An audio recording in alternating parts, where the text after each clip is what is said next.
Hello everybody, my name is Leo and in this video we will share a demo review of the Mooer GE 250. The GE 250 is an amp modeling and multi-effects pedalboard, pretty light and small, that fits between the Mooer GE 200 and the Mooer GE 300, at least in terms of prices. In fact, these are the prices of the Mooer GE pedalboards. The GE 150 that I review in my channel, by the way, is around 170 euro or dollars. The 200 is around $270 or euro. The GE 250 is 450 and the GE 300 is 660. Let me say that in this video we will cover a lot of stuff. We will describe the main features of the pedalboard, then we will understand together the 6 different ways we can use it. I will then describe in details the in-out foot switches of the pedalboard. We will then hear some more sound and then I will give you my 2 cents. At the end, as usually, the unboxing. But now, without further ado, let's start. These are the main features of the GE 250. It has 70 amp models built in with Fenders, Marshall, MesaBoogie and so on and so forth, and supports extra amp models that can be loaded via editing software. It also has a tone capture function that allows us to capture a real amplifier. This is similar to the tone capture function of the Kemper. It comes with 32 IR-based factory speaker cab models and supports for third-party impulse response files with 10 user slots. It offers 11 different effects blocks with over 180 effects and tap tempo function. It can store and recall up to 85 banks of preset, each bank with 3 patches for 255 patches in total. It has a programmable FX loop with optional signal change routing for integration of our effects and can be connected with our amp with a 4-cable method.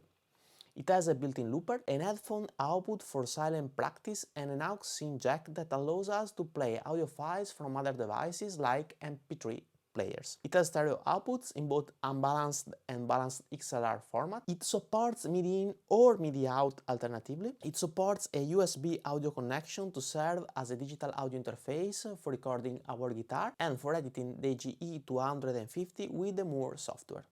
It has 60 types of drum rhythms and 10 metronome settings. It offers a programmable built-in expression pedal with a dedicated jack for connecting a second expression pedal. It supports a sampling rate of 44.1 kHz at 24-bit with a dynamic range of 100 dB. Just for comparison, the Kemper Stage has 108 dynamic range and can go up to 96 kHz. Obviously, the Kemper is a totally another league of device and it also costs 3 times more. The dimensions are 324 mm by 162 by 60. The weight is 1.7 kilos. It requires a power supply of 9 volt DC and 1 ampere. That is a lot of current, so it cannot be served by our standard DC power of our pedals. As regards the way we can use it, it offers all the possibilities typically offered by the pedalboard like this. You can use it as your full guitar rig, connecting it to a PA system or to a mixer, or you can use it as a preamp and FX unit, connected to a power amp and cab, or both of the above use cases together. And you can connect it to an amp using also a 4 cables method. You can go straight in your amp or use it just in the effect loop of your amp. Lastly, you can connect the GE 250 directly to your computer using it as an audio interface. Now let's describe the GE 250 in details and then we will hear some more sound.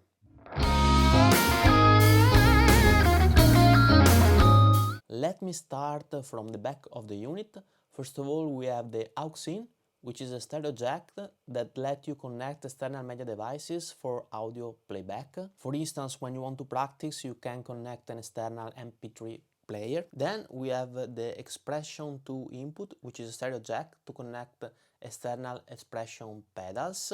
This is the X2 because the first one is the built-in volume pedal. Then we have the input for our guitar, and then we have the FX loop send and return that can be used to connect an external stone box or to connect our amp with the 4 cables method. Please notice that this is a mono in out, so you cannot connect a stereo effect. And then we have the left and right XLR balance outputs and the normal unbalanced left and right outputs. Then we have a dedicated headphone output and a MIDI port for MIDI in or MIDI out, but not MIDI in and out at the same time. We also have a USB Type-B port in order to directly record our guitar or to interface with the official Mooer software to edit and import presets and update the firmware.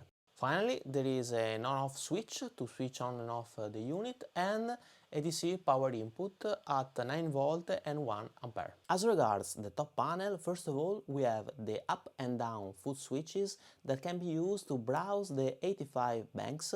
Each bank is composed of 3 presets that can be switched with the A, B and C foot switches. These 3 foot switches have also secondary functions. For instance, pressing B and C together we access the looper, pressing A and B together we access the tuner, and then once a specific preset is selected, these foot switches give us access to other functions, for instance the tap tempo or the possibility to switch on and off a specific effect. Then we have the effects blocks. Pressing once we can select an effect module and we can enter the edit menu.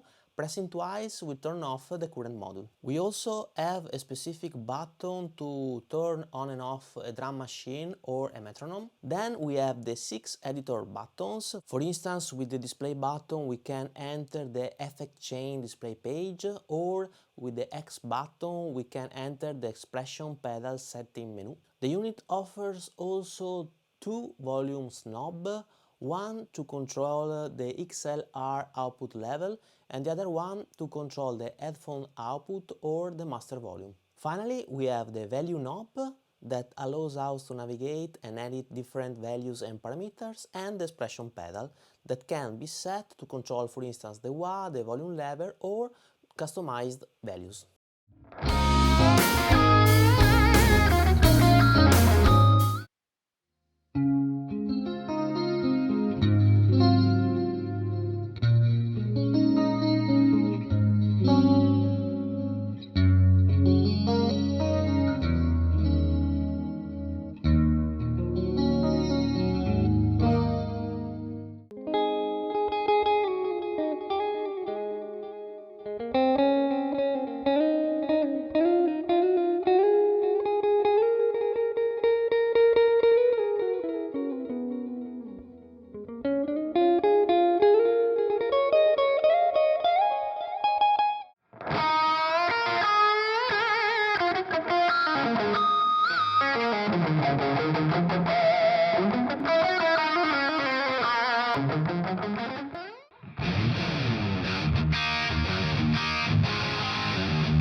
Now let's talk a little bit about the pros and cons.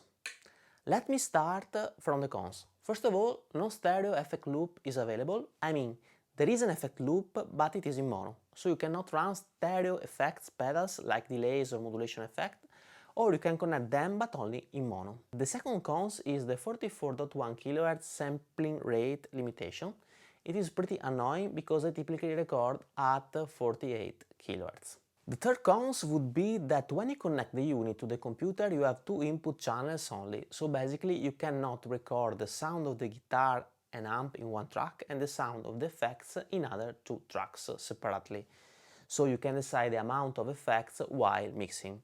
Actually, this is also a cons of a camper stage, so I can't complain too much for this.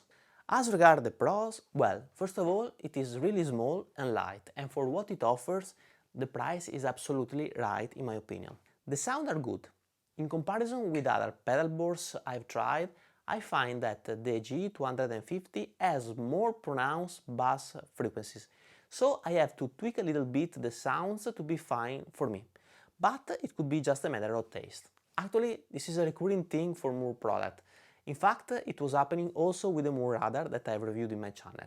Nevertheless, once I've tweaked a little bit the sound, it really sounds good, and you can actually hear the signature tone of each amp model that you are selecting. And finally, let me say that I think that in this price range it is very difficult to find something better. So, well done, Mooer.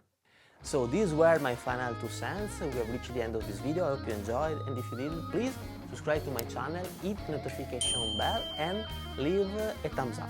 If you're interested in my music, you can check out the description below where you can find a link to a playlist of songs of mine. See you in the next video. Bye bye.